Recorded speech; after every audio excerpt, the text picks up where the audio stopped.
Hi everyone, hope you guys are doing very well. So आज हम इस video में कवर करेंगे यूनिट नंबर 4 जो है अपनी परफॉर्मेंस ऑफ कॉन्ट्रैक्ट। कल हमने कवर की थी unit other essential element of contract. Hopefully आप लोगों ने वो देख ली होगी और कोई डाउट आपको नहीं होंगे उसमें। तो चलते हैं यूनिट नंबर 4 की ओर, that is performance of contract. जैसे नाम में ही पता चल रहा है that is performance of a contract. कि कॉन्ट्रैक्ट के परफॉर्म होने की बात हो रही है यहाँ पे कि क्या कॉन्ट्रैक्ट का परफॉर्म होना जरूरी है या नहीं है, या फिर अगर परफॉर्म ही नहीं हुआ तो क्या चीज उसकी हो सकती हैं, क्या पॉसिबिलिटीज या क्या कंसिक्वेंसेस उसके हो सकते हैं, वो हम पढ़ेंगे आगे।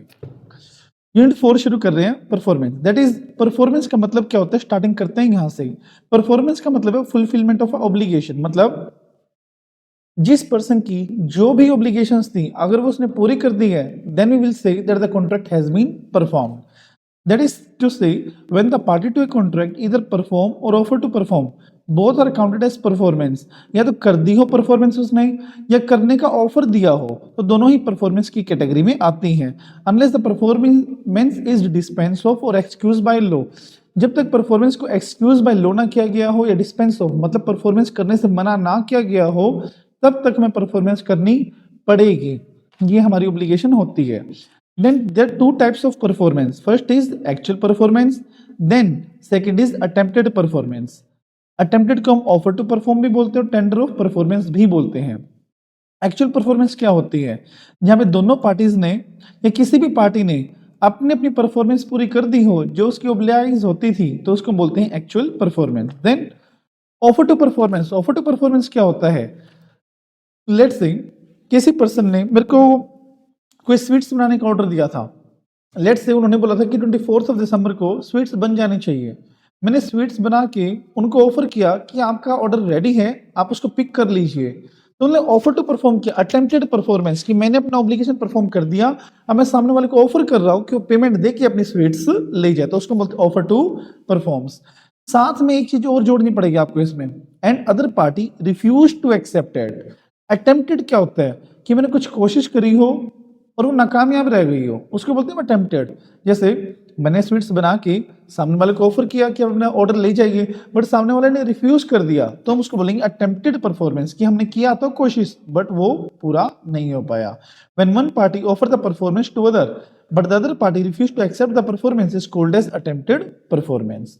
Condition to be satisfied for valid attempted performance. अब एक बात बताओ, मैंने क्या बोला आपको अभी कि मैंने सामने वाले को ऑर्डर का जो भी ऑफर आया था वो मैंने पूरा करने के सामने वाले को ऑफर दिया कि आप अपना ऑर्डर ले लीजिए, वो पूरा हो चुका है। अब अगर उसने मना किया तो मेरे पास सेवरल राइट्स आ जाएंगे, जैसे मैं उसको शू भी कर सकता हूँ, प्राइस भी रिकवर कर सकता हूँ, डैमेजेस भी ले सकता हूँ, राइट है। बट ये सारे राइट्स मेरे पास कब आएंगे, जब ये सारी कंडीशंस फुलफिल हो जाएंगी। कंडीशंस कौन सी है, इट मस्ट बी अनकंडीशनल, कि उसके अंदर कोई कंडीशन बिल्कुल भी नहीं होनी चाहिए। मतलब जो उसने मांगा था वही मैंने दिया हो और फिर उसने मना किया हो, तो मेरे पास राइट आएगा शू का और डैमेजेस लेने का, राइट।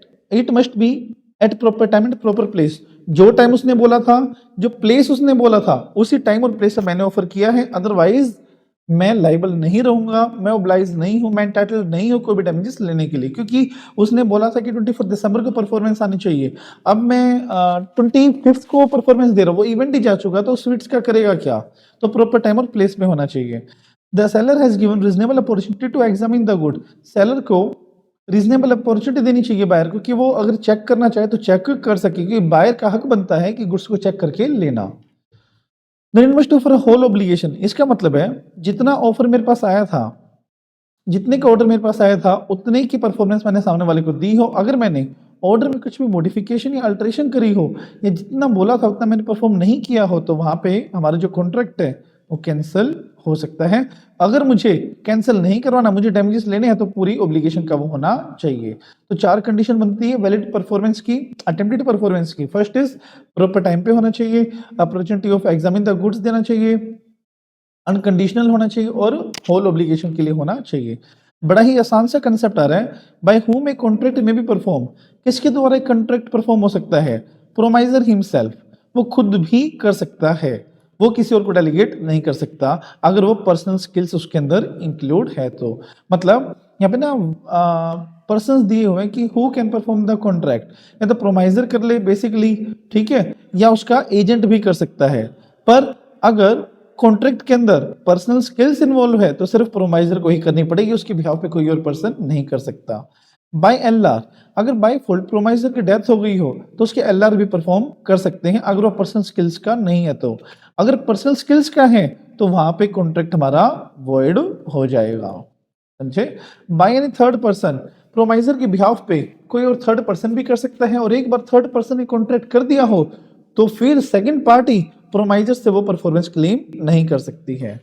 ज्वाइंट प्रोमाइजर, जहां पे दो प्रोमाइजर्स हैं जिन्होंने कॉन्ट्रैक्ट किया, वो थर्ड पार्टी को कोई भी परफॉर्मेंस देंगे, तो उस केस में आप क्या करोगे, जो सेकंड पार्टी है वो हम दोनों में से किसी से भी परफॉर्मेंस मांग सकते, चाहे ए से या चाहे बी से, ओके। और अगर किसी की डेथ हो गई उसमें से तो उसकी एलआर मिलके वो काम पूरा करेंगे सर्वाइवर के साथ। अगला कंसेप्ट अपना आता है difference between succession and assignment. Succession हमारा क्या होता है, जब ऑपरेशन ऑफ लॉ मेरे पास चीज इनहेरिटेंस से आती है। असाइनमेंट जहां पे विलफुली मैं अपनी प्रॉपर्टी किसी और को ट्रांसफर करता हूं उसको बोलते हैं assignment. Succession when the assets और liability transfer by operation of law to the legal representative then the court then it cover under succession. जहां पे एसेट्स और लायबिलिटी ऑपरेशन ऑफ लॉ के द्वारा किसी और के पास जाए तो उसको हम बोलते हैं सक्सेशन। और सक्सेशन में दोनों चीजें ही जाती हैं, एसेट्स भी और लायबिलिटीज भी, आपको ध्यान में रखना है।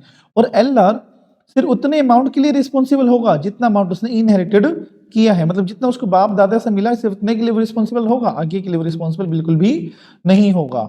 असाइनमेंट, जब कोई पर्सन विलफुली अपनी इच्छा से अपनी एसेट किसी को ट्रांसफर करे तो वो हमारा कवर होता है असाइनमेंट। और ध्यान रखना, असाइनमेंट में कभी भी लायबिलिटीज ट्रांसफर नहीं हो सकते, क्योंकि हम कैसे कह सकते हैं कि जैसे कोई मुझसे पैसे लेने आया, मैं कैसे कह सकता हूं कि मेरे घर पे वो पर्सन देगा, कांट से दैट, कि लायबिलिटी में किसी और के माथे पे नहीं डाल सकता, बट एसेट्स में किसी और को ट्रांसफर कर सकता हूं, समझे।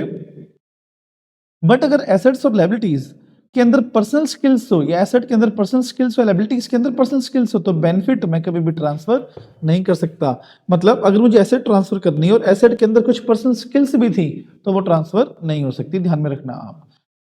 फिर डिवोल्यूशन ऑफ जॉइंट लायबिलिटी, अगर दो या दो से ज्यादा पर्सन ने एक जॉइंट प्रोमिस किया है तो सारे के सारे जनरली लायबल रहते हैं वो परफॉर्मेंस पूरा करने के लिए, और अगर वो नहीं है तो उनके एलआर रिस्पॉन्सिबल रहेंगे।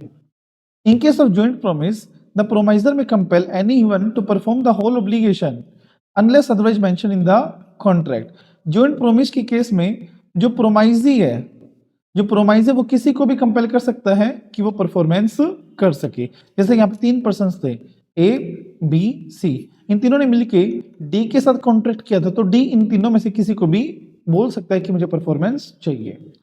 एवरी प्रोमाइजर में कंपेल द कंट्रीब्यूशन, अगर एक पर्सन ने किसी दूसरे के बिहाफ पे पेमेंट कर दी हो किसी तीसरे पर्सन को, तो वो उसका शेयर सेकंड से डिमांड कर सकता है, compel the contribution. In other words, if one of the joint promisor made to perform the whole contract, अगर एक ने पूरा कॉन्ट्रैक्ट परफॉर्म कर दिया हो तो वो बचे हुए से कॉल कर सकता है, कंट्रीब्यूशन डिमांड कर सकता है। Sharing of loss by defaulting in contribution, अगर मान लो यहाँ पे ए बी सी थे, डी को कोई पैसा देना था, सी ने कोई पैसा दे दिया, तो सी ए और बी से अपना कंट्रीब्यूशन कंपेल कर सकता है। बट अगर बी ने डिफॉल्ट कर दिया हो पे करने में, तो इसका डिफॉल्ट कौन रिमबर्स करेगा, ए या सी, दोनों हाफ हाफ करेंगे, 50 ये 50 ये, ऐसा, समझे। देन बहुत प्यारा कंसेप्ट है ये, effect of release of one joint promisor. अगर मान लो एक जॉइंट प्रोमाइजर को रिलीज कर दिया हो तो क्या उसके रिलीज करने से सारे जॉइंट प्रोमाइजर रिलीज हो जाएंगे, बताओ, नहीं। When two or more person have made a joint promise, a release of one joint promiser by the promisee does not discharge the other joint promiser to demand the contribution from other, so release। मतलब E ने D को release कर दिया कि मुझे उससे performance नहीं चाहिए, मुझे तो A और B C से चाहिए, तो क्या D इन तीनों के लिए रिस्पॉन्सिबल नहीं रहेगा कंट्रीब्यूट करने के लिए? नो, वो रहेगा डेफिनेटली। मतलब किसी प्रोमाइजी ने किसी वन ऑफ द जॉइंट प्रोमाइसर को रिलीज कर दिया तो इससे जो उनके आपस का रिलेशन है वो खराब नहीं होगा, वो फिर भी लाइबल रहेंगे। Then right of joint promises, joint promises की क्या राइट्स हैं? अगर एक पर्सन ने जॉइंट प्रोमिस किया है, मतलब जॉइंट प्रोमाइसेस के साथ कॉन्ट्रैक्ट किया है, तो ड्यूरिंग द लाइफ टाइम और आफ्टर द लाइफ टाइम सभी पर्सन्स आपस में जो परफॉर्मेंस है वो क्लेम कर सकते हैं। Rules for performance of reciprocal promise, अब ये क्वेश्चन आ सकते हैं, ध्यान देना, क्या रूल्स हैं रेसिप्रोकल प्रॉमिस के लिए? First is promisor not bound to perform unless the promisee is ready and willing to perform. Promisor जब तक परफॉर्म नहीं करेगा जब तक प्रोमाइजी या तो परफॉर्म करना दे या परफॉर्म करने का वादा ना कर दे। लेट्स से कोई मुझसे 5 kg शुगर लेने आया है, जब तक मुझे ये नहीं पता होगा कि उसके पास पैसे हैं, क्या मैं शुगर डिलीवर करूंगा उसको? Definitely no. तो इसीलिए प्रोमाइजर जब तक कोई भी काम नहीं करेगा जब तक उसको विश्वास नहीं हो जाता कि वो सामने वाला भी परफॉर्म कर देगा। Order of performance of reciprocal promise, अगर ऑर्डर स्पेसिफाइड है कि पहले ये परफॉर्मेंस होना है फिर वो परफॉर्मेंस होना है तो उसी ऑर्डर में परफॉर्मेंस होना चाहिए। Affect of default as to the promise which should first perform, ये इसी का पार्ट है, समझ लो। अगर मान लो कोई परफॉर्मेंस थी जो पहले होनी थी, कोई उसके बाद होनी थी, अगर पहले वाले ही नहीं हुई तो जिसको सेकंड करना था क्या वो सेकंड करने के लिए रिस्पॉन्सिबल रहेगा? नहीं रहेगा। कैसे रहेगा? हो ही नहीं सकता, क्योंकि जब तक पहले वाला ही परफॉर्म नहीं करेगा दूसरे वाला क्यों परफॉर्म करेगा अपना। Liability of party preventing other to perform the promise, मतलब अगर एक पार्टी ने किसी दूसरे पार्टी को परफॉर्म करने से प्रिवेंट किया है, मतलब एक पर्सन रेडी टू परफॉर्म था बट सामने वाली पर्सन ने परफॉर्म करने ही नहीं दिया या उसको फैसिलिटीज ही प्रोवाइड नहीं करी, तो जो रेडी था ना उसके पॉइंट ऑफ व्यू से कॉन्ट्रैक्ट वॉइडेबल हो जाएगा और वो कॉन्ट्रैक्ट को कैंसिल भी कर सकता है और डैमेजेस भी क्लेम कर सकता है। देन टाइम एसेंशियल नहीं, ये आगे पढ़ेंगे हम। Affect of failure to perform at a time fix in a contract, contract में टाइम फिक्स है और मैंने उस फिक्स टाइम में परफॉर्म नहीं किया तो क्या अफेक्ट होगा? अगर टाइम एसेंशियल है, अगर टाइम एसेंशियल नहीं है, टाइम एसेंशियल है जरूरी था टाइम पे परफॉर्म करना और टाइम पे परफॉर्म नहीं किया तो कॉन्ट्रैक्ट वॉइडेबल हो जाएगा और पार्टी रिस्काइंड भी कर सकती है और डैमेजेस भी ले सकती है। अगर टाइम एसेंशियल नहीं है, ये बोला था कि जब करना हो कर देना, आपकी मर्जी है, तो कॉन्ट्रैक्ट वोटेबल नहीं होगा और पार्टी सिर्फ डैमेजेस क्लेम कर सकती है, रिस्काइंड बिल्कुल भी नहीं कर सकती। यह ध्यान में रखना। When the person accept the performance of such promise at the time other than agreed upon, मतलब 12 को कोई परफॉर्मेंस होनी थी, 14 को वो परफॉर्मेंस देने आया और उन्होंने वो एक्सेप्ट भी कर ली, तो डैमेजेस वो जब भी ले सकता है जब उसने नोटिस दिया हो कि मेरे कुछ डैमेजेस हुए जो मैं आपसे क्लेम करना चाहूंगा। When the person accept the performance at the time other than agreed upon, he can claim the compensation subject to that he gives a notice to the promiser of his intention to do so। अगर वो प्रोमाइजर के कहने से किसी और date पे performance ले रहा है तो डैमेजेस वगैरह क्लेम कर सकते हैं, बट डैमेजेस के लिए उसको पहले बोलना पड़ेगा कि मैं लेट परफॉर्मेंस जब भी एक्सेप्ट करूंगा जब आप मुझे इतने डैमेजेस दोगे, अदरवाइज वो मतलब ओब्लाइज नहीं है कोई परफॉर्मेंस लेने के लिए। Agreement to do impossible act, impossible दो तरह की होती है, initial impossibility, subsequent impossibility. Initial impossibility क्या होती है? जब हमने कॉन्ट्रैक्ट एंटर किया उस टाइम पे वो चीज इम्पॉसिबल टू परफॉर्म थी तो वो हमारा वॉइड माना जाएगा।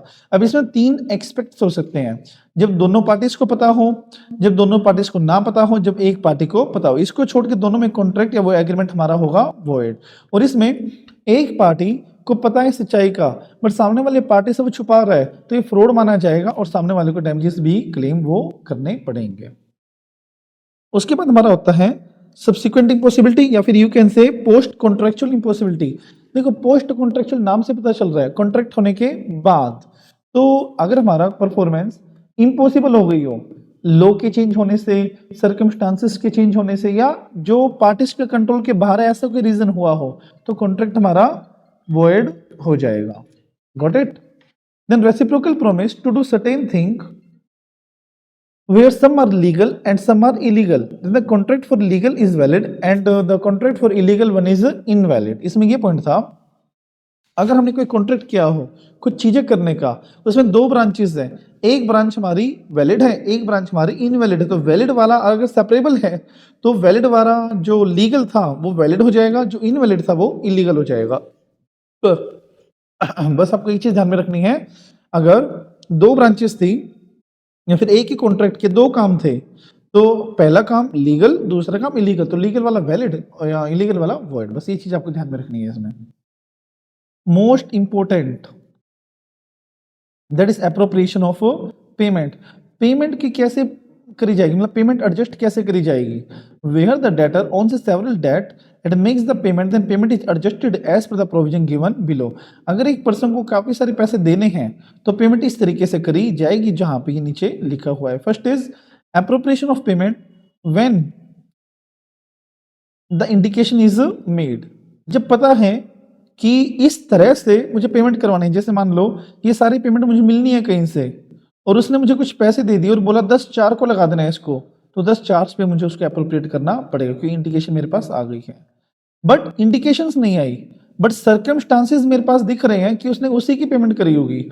जैसे एक डेट मेरा 8,000 रुपए का है, वहां से मेरे पास 8,000 ही आए हैं, तो ये इंप्लाइड इंडिकेशन है कि जो 8,000 पे ही मुझे वो एडजस्ट करनी पड़ेगी। जहां पे इंडिकेटेड ना हो, कुछ भी नहीं बताया गया हो, तो फिर मैं अपनी मर्जी से भी कर सकता हूं applied as per his own discretion. Okay, चाहे वो टाइम बार्ड पे हो, चाहे अदर देन टाइम बार्ड हो, पर डिस्प्यूटेड पे वो बिल्कुल भी नहीं होना चाहिए। मतलब कोई डेट हमारा टाइम बार्ड हो गया है तो हम उस पर भी एडजस्ट कर सकते हैं अगर उसने नहीं बताया तो कुछ भी। पर अगर जिस पे हमारा डिस्प्यूट चल रहा है, जैसे मान लो उसने माल खराब दे दिया तो मुझे पेमेंट करनी है, अभी डिस्प्यूट चल रहा है और उसने कुछ पेमेंट मुझे कर दी है, तो मैं उस पर एडजस्ट नहीं कर सकता क्योंकि पक्का नहीं हुआ कि वो लायबिलिटी है या नहीं है। Appropriation of payment when neither party appropriates. Neither party appropriate का मतलब क्या है? अगर हमारे डेट्स इक्वल स्टैंडिंग के हो, इक्वल स्टैंडिंग के हो, तो वहां पे वो प्रोपोर्शनली किया जाएगा। दोबारा सुनो एक बार, जहां पे कोई भी पार्टी अप्रोप्रिएट नहीं करती ना तो अपनी मर्जी चलाती ना उसने इंडिकेशन दिया, तो इन ऑर्डर ऑफ टाइम, मतलब जो पहले वाला डाटा वो पहले वाला सेट ऑफ हो जाए, चाहे वो टाइम बार्ड हो चाहे वो टाइम बार्ड ना हो। अगर पहले वाले पे कई सारे डेट हो, एक ही डेट पे कई सारे डेट हो, तो प्रोपोर्शनली उनको रिड्यूस किया जाएगा, एडजस्ट किया जाएगा, ऐसे समझे। Then time and place for performance इतना इंपॉर्टेंट नहीं है, बस करना है, ओके, छोड़ के नहीं जाना है। Time for performance of promise where no application is to be made, no time specified, ना तो टाइम पता ना डेट पता, तो रीजनेबल टाइम में मुझे करनी पड़ेगी। With time is specified but hours is not made, hours made नहीं है तो रीजनेबल आवर्स में मुझे करना पड़ेगा। When the person not agree to perform unless the application is made, प्रोमाइजर क्या है? जब तक सामने वाला मुझे डेट और टाइम नहीं बता देगा मैं परफॉर्म नहीं करने वाला, तो ये सामने वाले की रिस्पॉन्सिबिलिटी बनती है कि उसको स्पेसिफाई करना पड़ेगा।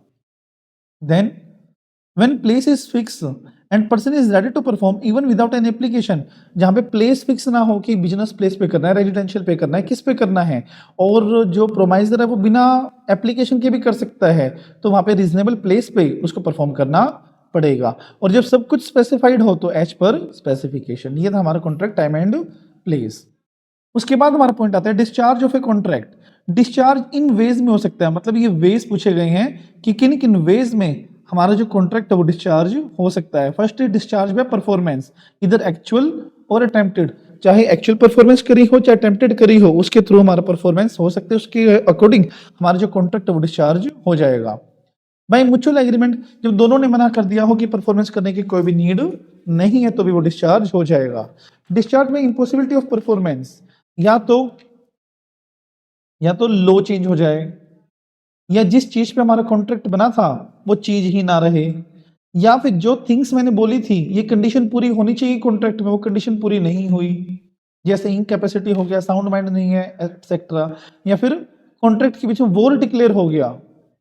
ओके, तो इन केस में हम बोलते हैं सुपरवेनिंग इम्पॉसिबिलिटी और वहां पे कॉन्ट्रैक्ट हमारा डिस्चार्ज हो जाता है, समझे।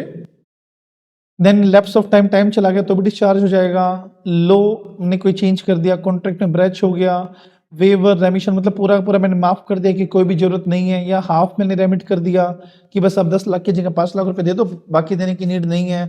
फिर effect of neglect of promisee to afford the reasonable facility for performance, मतलब प्रोमाइजी को कुछ रीजनेबल फैसिलिटी प्रोवाइड करनी थी। मतलब इसका एग्जांपल ये था, लेट्स से कारपेंटर है कोई, उसने घर पे जाके अलमीराज बनवाने का ऑफर एक्सेप्ट किया। अब वुडन जो हमारे बोर्ड्स होते हैं, जो भी रॉ मटेरियल होता है वो प्रोमाइजी ला के देगा, बट अगर प्रोमाइजी नहीं ला के दिया तो क्या प्रोमाइजर परफॉर्म कर सकता? नहीं कर सकता। अगर फैसिलिटीज ही प्रोवाइड नहीं करी तो प्रोमाइजर परफॉर्म कैसे करेगा, और thereby contract will be discharge. Okay, और मर्जर ऑफ राइट्स, ये बहुत बढ़िया पॉइंट है। मर्जर ऑफ राइट कैसे हम पढ़ते हैं इसको? मर्जर ऑफ राइट ये था, लेट से कोई टेनेंट था जिसका 11 महीने का एग्रीमेंट बना था, और एक हमारा है लैंडलॉर्ड, ठीक है। अब इंफीरियर पोजीशन में कौन है? टेनेंट। सुपीरियर पोजीशन में कौन है? लैंडलॉर्ड। अब बाद में इस टेनेंट ने इस घर को परचेज कर लिया, इस प्रॉपर्टी को परचेज कर लिया, तो क्या जो पुराना एग्रीमेंट था वो क्या पूरा करने की नीड है? सोचो, 11 महीने का एग्रीमेंट था, 3 महीने बाद टेनेंट ने वो घर परचेज कर लिया, तो बताओ मुझे एक बार क्या 3 महीने के बाद जो एग्रीमेंट है रेंट वाला वो पूरा करने की नीड है या नहीं है? क्या वो बचे हुए 9 महीनों का वो रेंट देगा उसे? बताओ बताओ, यस और नो? डेफिनेटली नो, क्योंकि दो राइट्स मर्ज हो गए हैं, मतलब जो इंफीरियर राइट सुपीरियर में अगर मर्ज हो गया हो तो उसको इंफीरियर वाला परफॉर्म करने की नीड नहीं है। फिर कॉन्ट्रैक्ट में need not to perform with the consent of both the party, इसी का अगला पॉइंट आता है हमारा, और ये अच्छा क्वेश्चन है, डिस्चार्ज ऑफ परफॉर्मेंस। और ये वाला क्वेश्चन आ सकता है, पूरे पूरे चांसेस है, बट बच्चे गलत करके आते हैं क्योंकि क्वेश्चन ही उन्हें समझ में आता है कि किस में क्या पॉइंट लिखने हैं। तो वो डिस्चार्ज ऑफ परफॉर्मेंस, और ये हमारा है जो परफॉर्म करने की नीड नहीं है। First is effect of novation, rescission and alteration. Novation का मतलब क्या होता है? मैंने अगर नया कॉन्ट्रैक्ट सब्स्टिट्यूट किया है तो पुराना कॉन्ट्रैक्ट ऑटोमेटिकली डिस्चार्ज हो जाएगा, पूरा करने की नीड नहीं है। ये सेम पार्टीज के बीच में भी हो सकता है, डिफरेंट पार्टीज के बीच में भी हो सकता है, और म्यूचुअल एग्रीमेंट से ही ये परफॉर्म हो सकता है। म्यूचुअल एग्रीमेंट के बिना ये नहीं हो सकता। रेस्किशन, जहां पे पुराना कॉन्ट्रैक्ट कैंसिल हो गया और नया कॉन्ट्रैक्ट कोई भी नहीं बना, रेस्किशन के बाद कोई भी कॉन्ट्रैक्ट पूरा नहीं होगा, और ये भी डिस्चार्ज म्यूचुअल एग्रीमेंट से हो सकता है। इफेक्ट ऑफ अल्टरेशन, अल्टरेशन का मतलब क्या है? मतलब पुराने वाले एग्रीमेंट में सेम पार्टीज ने कुछ चीजें ऑल्टर करी है, टी एंड सी ऑल्टर करी है, तो उसको पुराने वाला परफॉर्म करने की नीड नहीं है। बस वेवर और रेमिशन, माफ कर दिया, या फिर restoration of benefit under voidable contract, ये ना दोनों बहुत इंपॉर्टेंट पॉइंट है, ये दोनों मैं आपको मिला के बता रहा हूँ। Restoration of benefit under voidable contract या restoration of benefit received under void agreement और वॉइड कॉन्ट्रैक्ट। बात सुनो एक बार, अगर मान लो कॉन्ट्रैक्ट हमारा वॉइड हो गया हो, या कॉन्ट्रैक्ट हमारा वॉइडेबल हो गया हो, या वॉइड हो गया हो, या फिर कोई वॉइड एग्रीमेंट हो गया हो, तो जो भी बेनिफिट जिस भी पार्टी को रिसीव हुआ है वो उसको रिस्टोर करना पड़ेगा। ये ध्यान में रखना, चाहे वॉइड कॉन्ट्रैक्ट हुआ हो तो जो एडवांस मनी उसको मिला हुआ है वो उसको वापस देना पड़ेगा। पर अगर सिक्योरिटी डिपॉजिट मिला है कि अगर कॉन्ट्रैक्ट बीच में टूटा तो हम जब्त कर लेंगे पैसा, ओके, तो सिक्योरिटी डिपॉजिट वापस देने की नीड नहीं, वो फिर भी फॉरफिट कर सकते हैं। बस ये ध्यान में रखना, अगर कॉन्ट्रैक्ट हमारा वॉइड हो गया है तो जो भी हमें बेनिफिट रिसीव हुआ तो वापस देना पड़ेगा, पर सिक्योरिटी डिपॉजिट वापस नहीं देना पड़ेगा, ये आपको याद रखना पड़ेगा। देन कम्युनिकेशन ऑफ रेस्किशन, अगर मैंने कॉन्ट्रैक्ट को कैंसिल किया है तो मुझे कम्युनिकेट करना पड़ेगा, और ये हम पॉइंट पहले ऊपर पढ़ चुके हैं। अगर प्रोमाइजी ने प्रोमाइजर को रीजनेबल फैसिलिटी प्रोवाइड नहीं करी तो वो कॉन्ट्रैक्ट परफॉर्म करने के लिए रिस्पॉन्सिबल नहीं है। ओके, तो ये था अपना कॉन्ट्रैक्ट चैप्टर का unit number 4, that is performance of contract. Hopefully आप लोग को समझ आ गई होगी। कोई डाउट होता है मुझे टेलीग्राम, व्हाट्सएप या फिर कमेंट बॉक्स में डाल सकते हैं, और नोट्स आपको टेलीग्राम चैनल पे मिल जाएंगे। तो आज के लिए इतना काफ़ी है। Bye bye, see in the next video. And further अगर वीडियो अच्छी लगी हो तो प्लीज़ लाइक और कमेंट जरूर कर देना, और चैनल को सब्सक्राइब करना मत भूलना। Bye bye, see you soon.